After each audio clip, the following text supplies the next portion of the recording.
Ball के पीछे दौड़ना बिना सांस टूटे। लंबे समय तक डेफ बॉय में अपने बच्चों के साथ खेल भी नहीं पाते थे।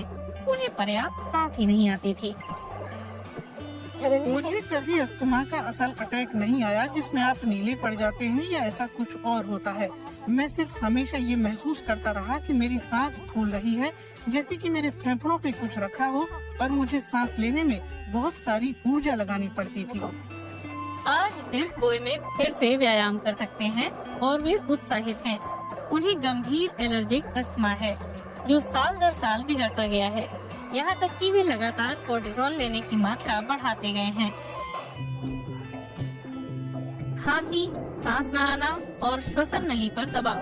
लंबे समय तक डॉक्टरों का ध्यान अस्थमा के लक्षणों का इलाज करने पर रहा ताकि इसे और खराब होने से या जानलेवा बनने से रोका जा सके। लेकिन अस्थमा विशेषज्ञ मार्क लूमात्स कहते हैं कि ये दृष्टिकोण पुराना है। इलाज का आधुनिक तरीका मरीजों को ऐसी दवा देने से जुड़ा है जो लक्षणों को पूरी तरह खत्म कर दे। इसलिए उन्हें हर समय दवा लेनी होती है, जितनी कम मात्रा में संभव हो उतनी। लेकिन उनमें लक्षण नहीं दिखते, उन्हें अस्पताल नहीं ले जाना पड़ता, वे बिल्कुल सामान्य जिंदगी जी सकते हैं।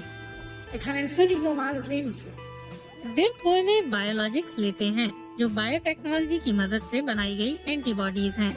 ये थेरेपी अच्छी तरह काम कर रही है। उन्हें साल में सिर्फ 2 बार चेकअप के लिए जाना होता है। उनकी सांसों में नाइट्रोजन मोनोऑक्साइड की मात्रा दिखाती है कि क्या उनकी सांस नली में जलन है। उनकी रीडिंग अब सामान्य से थोड़ी ही ज्यादा है।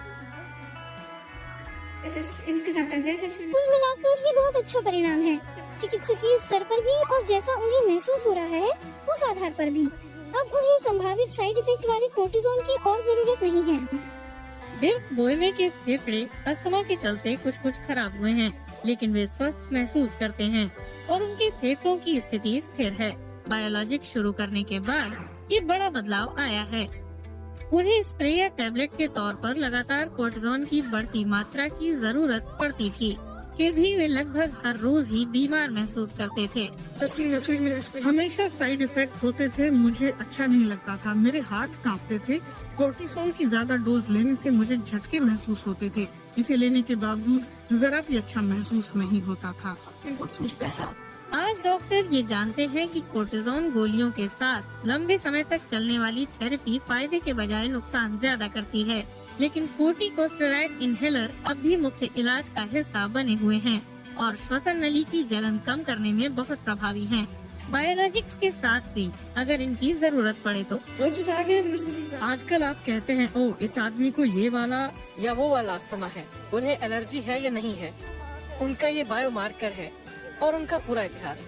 वे अस्पताल में इतनी बार आ रहे हैं और उनकी माँ को भी ये था, उनका ये इतिहास है, उनके बच्चों का भी। आप इन सारी बातों का एक साथ ध्यान रखते हैं और मरीजों के लिए उसी हिसाब से एक थेरेपी लेकर सामने आते हैं और ये थेरेपी बहुत प्रभावशाली होगी। डेफ बॉय में इस नई पद्धति से खुश हैं। 1 महीने में 2 इंजेक्शन जो कि वे खुद ही लगा सकते हैं। इन दिनों वे बहुत बेहतर महसूस कर रहे हैं।